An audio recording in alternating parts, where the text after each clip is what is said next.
Ethan Miller's life revolved around his children, Jack and Emily. Ever since his wife passed away years ago, he had taken on the role of both mother and father, protector and provider, sacrificing his own dreams to make sure his kids never felt the sting of loneliness or the emptiness of loss. His days were long and exhausting, filled with hard labor at construction sites, patching roofs, fixing fences, and taking whatever work came his way. He rarely bought anything for himself, always putting his children's needs first. His clothes were faded, his boots worn, and his tools, the lifeblood of his trade, were slowly breaking down, one by one. But Ethan never complained. To Jack and Emily, he was a hero who could fix anything, even when the world around them seemed broken. Jack, now 12, was a thoughtful boy who watched his father carefully, noticing the little things adults thought children missed. He saw the way Ethan sighed when a hammer handle cracked, or when his rusty old drill sputtered out in the middle of a job. Emily, 10, had her father's wide, curious eyes and gentle heart. She hated seeing her dad come home late at night, his hands blistered and shoulders heavy, pretending not to notice the pain in his back. One evening, as they sat together in their small bedroom, Emily whispered to her brother, "Daddy never gets anything for himself. We should do something for him." Jack agreed immediately, and so began their secret plan. For months, the two children saved every coin and dollar they could find. They helped neighbors with small chores, carried groceries, washed cars, and tucked away every bit of allowance they received. Slowly, their little savings jar began to fill. Then one Saturday afternoon, while walking through the town's flea market, they stumbled upon a stall filled with old tools and hardware. At the corner of the table sat a beaten-up red toolbox, its paint chipped, its handle bent, and its lock rusted. But something about it drew them in. Emily ran her hand over its surface and whispered, "This looks like Daddy's kind of thing." Jack hesitated for a moment, frowning at the dents and scratches, but then smiled. "He can fix it. He fixes everything." They didn't care that it was old or worn out, they cared only that it would be something their father could call his own. They handed over their carefully saved money to the stall owner, an elderly man with sharp blue eyes who studied them with quiet curiosity. "This old thing," he said slowly, almost as if testing their resolve. "Are you sure this is what you want?" Jack nodded firmly. "Yes, sir. It's for our dad." The man handed it over with a strange expression, muttering, "This toolbox has seen more than you know." The children didn't pay attention to his words. They were too busy picturing the look on their father's face when he received it. On Ethan's birthday, Jack and Emily presented the box, their faces glowing with excitement. "Happy birthday, Daddy!" they shouted, nearly bursting with pride.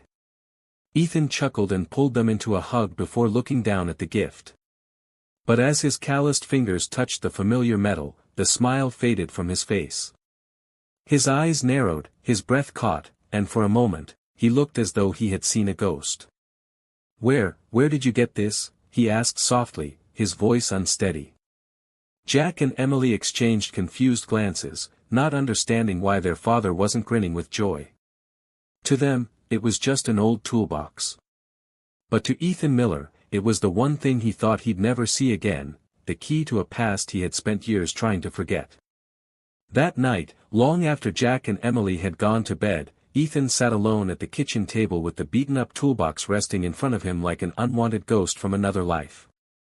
The dim glow of the overhead light flickered against its scratched surface, and with trembling hands he lifted the lid, as though expecting it to vanish if he looked away. Inside lay a scattering of rusted tools, hammers with worn handles, wrenches dulled by time, a measuring tape curled tightly as if it hadn't been used in years. But beneath the tools, hidden under a thin layer of dust, Ethan's eyes caught something that made his breath hitch, a faint engraving etched inside the lid, Miller and Sons Construction. His heart pounded as the memories he had worked so hard to bury surged back like a flood. That name belonged to the company his father had built from nothing, a business that once carried the pride of their family and the promise of a shared future. He could see it all in his mind, his father's calloused hands guiding his, teaching him how to hold a saw, how to measure twice before cutting once, how to take pride in building something that would last longer than yourself. And then there was his brother, Daniel, the partner he once leaned on, the one who carried dreams even larger than Ethan's. Together, they were supposed to take over the business, make their father proud, build houses that would shelter families for generations. But the memory shifted quickly to the day that destroyed it all, the scaffolding collapse, the piercing screams, the chaos of men shouting for help, and the sickening silence that followed when Ethan realized Daniel would never open his eyes again. Ethan had carried the weight of that moment ever since, believing it was his fault, that his mistake had cost his brother his life, and in his grief and guilt, he had walked away from everything, the business, his father, and even the very tools that once symbolized hope. And now, decades later, here it was, sitting on his kitchen table, handed to him innocently by the very children he had tried to shield from that painful past. He reached further inside and pulled out something else, an old, yellowed photograph folded at the edges.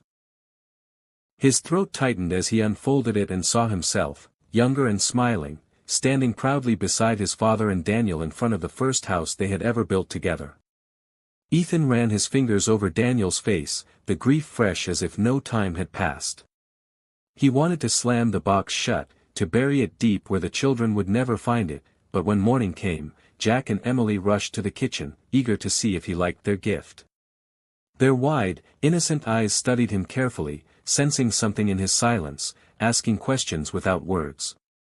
Ethan forced a smile, but deep inside he knew the truth, he could not keep this hidden forever. The past had found him again, not through chance, but through the hands of the children who loved him most. Ethan spent the entire day in a restless haze, torn between locking the toolbox away where no one could see it and opening his heart to the children who deserved to know who their father truly was, and by evening, as Jack and Emily sat cross-legged on the living room floor, still buzzing with excitement from the birthday celebration, he finally realized he could not keep running from the shadows of his past. He lowered himself into the worn armchair, the toolbox resting heavily at his feet, and after a long silence he said softly, "Kids, there's something I need to tell you." Jack looked up curiously while Emily scooted closer, sensing the seriousness in his tone, and Ethan began to unravel a story he had kept buried for more than a decade. He told them about his father, a proud man who had built Miller & Sons Construction from the ground up, a man who believed in hard work and family above all else. He spoke of his brother, Daniel, his best friend and partner, the one who could always make him laugh even on the toughest days, and how the three of them once worked side by side, building homes that made other families' dreams come true. His voice grew heavier as he recounted the accident, the day the scaffolding collapsed, the moment he heard the sickening crash and turned to see Daniel trapped beneath the wreckage, and the desperate but futile attempts to save him. "I blamed myself," Ethan confessed, his eyes glistening as he stared at his hands, the same hands that had once held his brother's. "I thought if I had done something different, if I had checked one more time, maybe he'd still be here. I couldn't face Dad, couldn't face the company, so I walked away and never looked back."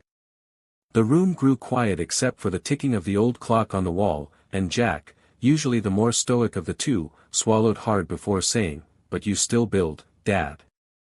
You fix everything for us. That means you didn't really walk away, you just found a new way to use your gift."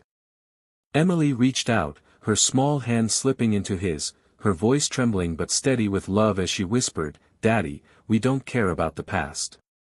We just care about you." Ethan's chest tightened with emotion, his children's words unraveling the chains he had wrapped around himself for so long, and for the first time in years he allowed himself to cry openly in front of them, not out of weakness but out of release. As the tears fell, Jack nudged the toolbox closer to him and said firmly, "Maybe this came back to us for a reason. Maybe it's time to stop hiding." Ethan looked at his children, his greatest creations, his truest legacy, and realized they were right. Perhaps the toolbox wasn't a reminder of failure after all, but a second chance to reclaim the parts of himself he thought he had lost forever. In the weeks that followed, Ethan found himself staring at the toolbox less with dread and more with a quiet reverence, as if the worn red metal held not just the weight of his past but also the blueprint for a different future, and with Jack and Emily's encouragement he made a decision he never thought he would. he reached out to his father after years of silence. The reunion was raw and uneasy, the old man frail but his eyes still sharp, and when he saw the toolbox in Ethan's hands, his tough exterior cracked as tears welled in his eyes. "I thought you'd thrown it all away," his father whispered, his voice trembling with both hurt and relief, and Ethan, for the first time in decades, allowed himself to apologize, not just for leaving but for carrying guilt that was never meant to be his alone. The healing did not happen overnight, but it began with that moment, with a simple acknowledgement that grief had fractured them and love could piece them back together. Inspired by his children's faith in him, Ethan began using the tools again, not to take on jobs for strangers but to build something with his own kids, and together they started a project that became the heartbeat of their little home, a treehouse in the backyard. Jack hammered nails under his father's steady guidance, Emily painted the wooden boards with bright colors, and Ethan worked alongside them, teaching them the same lessons his father had once taught him, that every cut, every joint, every detail mattered because you were building not just with wood, but with love. The neighbors began to notice, watching with admiration as the structure took shape, and soon people started stopping by, asking Ethan if he could help them with small repairs, offering to pay for his time. Though he never sought it, word spread quickly about his craftsmanship, and for the first time in years, Ethan felt the stirring of pride not tainted by guilt, a pride he thought had been buried with his brother. One evening, as the sun dipped low and painted the sky in hues of gold and purple, the treehouse finally stood complete, a sturdy little sanctuary perched among the branches, decorated with hand-painted stars and flowers by Emily, and a sign Jack carved that read Miller's Hideout. Ethan stood beneath it with his children, his heart full in a way it hadn't been in years, and as Emily hugged him tightly she whispered, "I think we gave you the best birthday gift ever." Ethan smiled through the tears that burned his eyes and kissed the tops of their heads. "You gave me more than a gift," he said, his voice thick with emotion, "you gave me back my life." And in that moment, surrounded by the laughter of his children and the scent of sawdust and fresh paint, Ethan realized that the past no longer haunted him, it had become the foundation upon which he and his family could build a stronger, brighter future.